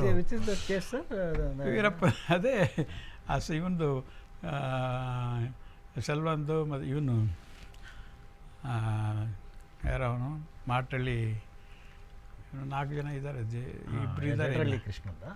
ಇಲ್ಲ, ವೀರಪ್ಪನ ಆಪರೇಷನ್ ಆ ಬಾಂಬ್ ಬ್ಲಾಸ್ಟ್ ಕೇಸು, ಇದರದ್ದು ಕೃಷ್ಣ ಕೇಸು, ಮತ್ತು Srinivas case, ಮತ್ತು ನಮ್ಮ ಸಬ್ ಇನ್ಸ್ಪೆಕ್ಟರ್ ಕೇಸ್. ನೋಡಿ, ಅದು ಕ್ಲಾಸಿಕ್ ಎಕ್ಸಾಂಪಲ್ಲು. ಈಗ ನೋಡಿ, ಲೈಫ್ ಸೆಂಟೆನ್ಸ್ ಆಗಿರ್ತಕ್ಕಂಥದ್ದು because of the lower courts and high courts the wrong observations. Supreme court ಅದನ್ನು ಅಷ್ಟು ಸೀರಿಯಸ್ ಆಗಿ ನೋಡಿದಾಗ ಲೈಫ್ ಸೆಂಟೆನ್ಸ್ ಡೆತ್ ಸೆಂಟೆನ್ಸ್ ಆಗುತ್ತೆ ಅಂದರೆ ಭಾಳ rarest of the rare case ಅದು. ಹೌದೌದು, rarest of the rare case. ಜೀವಾವಧಿ ಆಗಿರ್ತಕ್ಕಂಥದ್ದು ಮರಣದಂಡನೆ ಆಗುತ್ತೆ ಅಂತ ಹೇಳಿದ್ರೆ ಅಲ್ಲಿಗೆ ದೇಶದ ನ್ಯಾಯಾಲಯ ಅಂತಕ್ಕಂಥ ಸರ್ವಶ್ರೇಷ್ಠ ನ್ಯಾಯಾಲಯ ಕಣ್ಣು ಮುಚ್ಕೊಂಡು ಕೂತ್ಕೊಳ್ಳೋದಿಲ್ಲ ಅಂತಕ್ಕಂಥದ್ದು, ಕೂತಿಲ್ಲ ಅಂತ. ಅದಕ್ಕೆ ನಾನು ಹೇಳಿದ್ದು ಇದ್ದಾರೆ. ಆದರೆ ಅದಕ್ಕೆ ಹೇಳಿದ್ದು they appreciate the evidence and other documents ಅನ್ನೋದು ಇಂಪಾರ್ಟೆಂಟ್. ವೆರಿ ಇಂಪಾರ್ಟೆಂಟ್ಲಿ ಆ್ಯಕ್ಚುಲಿ ನಾನು ಮೊನ್ನೆ ಕೂಡ ಅದನ್ನು ಕೇಸ್ ಹೇಳಿದೆ. ಸತ್ಯದೇವ್ ಮರ್ಡರ್ ಕೇಸಲ್ಲಿ ಕೂಡ ಹೀಗೆ ಆಯಿತು. ಮೈಸೂರು ವಿಕ್ರಾಂತ್ ಟೈರ್ಸ್ ಅದರಲ್ಲಿ ಏನಾಗುತ್ತೆ, ಸೆಷನ್ಸ್ ಕೋರ್ಟಲ್ಲಿ ಆ್ಯಕ್ಚುಲಿಗೆ ಬೇರೆ ಕೋರ್ಟ್ ಹಾಕಿ ಕೇಸ್ ಕ್ಲೋಸ್ ಆಗಿರುತ್ತೆ. ಅದರಲ್ಲಿ ಇನ್ವಾಲ್ವ್ ಆಗಿದ್ದವ್ರು ಯಾರೂ ಅಲ್ಲ, ಒಬ್ಬ DCP Somashekar police officer involve ಆಗಿದ್ದು. ಆ ಕೇಸಲ್ಲಿ ಏನಾಗುತ್ತೆ, ಪ್ರಾಸಿಕ್ಯೂಷನ್ಸ್ ಅಂತ ಹೇಳಿದಾಗ ಅದ್ಭುತವಾಗಿ ಮಾಡಿದ್ರು ಅವರು. SS ಕೋಟಿ ಹೈಕೋರ್ಟಲ್ಲಿ ಅವರು ಪ್ರಾಸಿಕ್ಯೂಷನ್ ಇವರು ಪರವಾಗಿ ಇದು ಮಾಡಿ ಡಿಸಿಸಿಡ್ ಪರವಾಗಿ ಇದು ಮಾಡುವಾಗ ಕೋರ್ಟ್ ಹಾಲಲ್ಲಿ ಯಾರೂ ಇರ್ತಾ ಇರಲಿಲ್ಲ. ಕೊನೆಗೆ ಆ ಪ್ರಾಸಿಕ್ಯೂಷನ್ ಪ್ರೂವ್ ಮಾಡುತ್ತೆ ಮರ್ಡರ್ ಅಂತ. ಕುಮಾರ್ ರಾಜರತ್ನಂ ಅಂಡ್ ಫರೂಕ್ ಬೆಂಚ್ ಕೊಟ್ಟಿರ್ತಕ್ಕಂಥ ಒಂದು ಆರ್ಡ್ರ್ ಏನು ಅಂತ ಹೇಳಿದ್ರೆ, ರಿವರ್ಸ್ ಮಾಡಿ, ಡಿಸ್ಟ್ರಿಕ್ಟ್ ಕೋರ್ಟ್ ಆರ್ಡ್ರನ್ನ ರಿವರ್ಸ್ ಮಾಡಿ ಆರೋಪಿಗೆ ಶಿಕ್ಷೆ ವಿಧಿಸುತ್ತೆ, ಜೀವಾವಧಿ ಶಿಕ್ಷೆ. This is the greatest case. Sir, ಇನ್ನೊಂದು, ಈ ಪ್ರಕರಣದಲ್ಲಿ ಏನಾದರೂ ತನಿಖಾ ಅಧಿಕಾರಿಗಳ ಮೇಲೆ ಏನಾದರೂ ಪ್ರೆಸರ್, ಒತ್ತಡ ಏನಾದ್ರು ಆಗ್ಬೋದಾ, ಅಂದರೆ ಬೀರ್ಬೋದಾ ಆ ಥರ? ಬರೋ ಚಾನ್ಸಸ್ ಇದೆಯಾ ಅಂತ? ಇವತ್ತು ನಮ್ಮ ದೇಶದಲ್ಲಿ ಆಗಿದೆ ಅಂದರೆ ಹಾಂ ಸರ್. ನಾನು ಒಂದು ಮಾತು ಹೇಳಲೇಬೇಕಿಲ್ಲಿ. ಹಾಂ ಸರ್. ಎಲೆಕ್ಷನ್ ಟೈಮಲ್ಲಿ ಎಲ್ಲ ರೌಡಿನ ತಂದು ಒಳಗಡೆ ಹಾಕಿ ಅಂತ ಹೇಳಿದೆ. ಹೌದು ಸರ್. ಒಬ್ಬರು MLA ಆಗ ಅವರು ಕಮಿಷನರ್ಗೆ ಫೋನ್ ಮಾಡಿದರು, ಸರ್ ನಮ್ಮ ಪಾರ್ಟಿ ವರ್ಕರ್ಗೆ ತೊಗೊಂಡೋಗಿ ಒಳಗಡೆ ಹಾಕ್ಬಿಟ್ಟಿದ್ದಾರೆ ಅಂತ. Okay. Election time. Rowdy also ಒಂದು ಪಾರ್ಟಿ ವರ್ಕರ್ ಅವರಿಗೆ. ಸೊ ನಾನೇನು ಎಲೆಕ್ಷನ್ ಕಮಿಷನ್ ಗೈಡ್ಲೈನ್ಸ್ ಏನಿದೆ, ಇನ್ಸ್ಟ್ರಕ್ಷನ್ಸ್ ಏನಿದೆ ಅದು ನಾವು ಫಾಲೋ ಮಾಡಿದ್ದೀವಿ. All bad elements has to be rounded up and they should be put behind bars ಆದಷ್ಟು in order to see that elections takes place without any fear or favour ಅಂತ, in a free and fair election type. ಆಗ ನಾನು ಹೇಳಿದೆ, ನೋಡಿ sir, ಇವನು rowdy sheeter, ಇಷ್ಟು ವರ್ಷದಿಂದ ಇದ್ದಾನೆ, ಇಷ್ಟೆಲ್ಲ ಕೇಸುಗಳಿದ್ದಾವೆ, ಅವನು ಬಿಟ್ಟರೆ ಹೇಗೆ, ನಿಮ್ಮ ಗೈಡ್ಲೈನ್ಸ್ ಹೇಗಿದೆ ಎಲೆಕ್ಷನ್ ಕಮಿಷನ್ದು ಅಂತ ಕಮಿಷನರ್ಗೆ ಹೇಳಿದಾಗ ಇಟ್ಸ್ ಓಕೆ ಟೆಲಿಂಗ್ ಅಂತ. ಆಗ ಹೇಳೋರು ಎಷ್ಟು ಜನ ಇದ್ದಾರೆ ಅಲ್ವಾ? ಆದ್ದರಿಂದ anything is possible in India. ಆದರೆ ಟ್ರಂಪ್ಗೆ ಒಳಗಡೆ ಹಾಕಿದ್ರಲ್ಲ, ಕನ್ವಿಷನ್ ಕೊಟ್ರಲ್ಲ, ಯಾಕೆ ಕೊಟ್ಟರು? ಟ್ರಂಪ್ಗಿಂತ ದೊಡ್ಡಣ್ಣ ಇನ್ಯಾರನ್ನ ಇದ್ದರೆ ಒಂದು ಕಾಲದಲ್ಲಿ ಇಡೀ ಪ್ರಪಂಚದಲ್ಲಿ? ಹೌದು ಸರ್. ಆದ್ದರಿಂದ ಇಟ್ ಈಸ್ ಜುಡಿಷಿಯರಿ ಒಂದು ರೆಸ್ಪಾನ್ಸಿಬಲ್ ಆಗಿ ಇದೆ ಇವತ್ತಿಗೂ ಅಂತ ತೋರಿಸ್ತದೆ. ನಮ್ಮ ದೇಶದಲ್ಲೂ ಇದ್ದಾವೆ ಅನೇಕ ಉದಾಹರಣೆಗಳಿದ್ದಾವೆ. ಅದರಿಂದ ನಾವು let us hope for the best.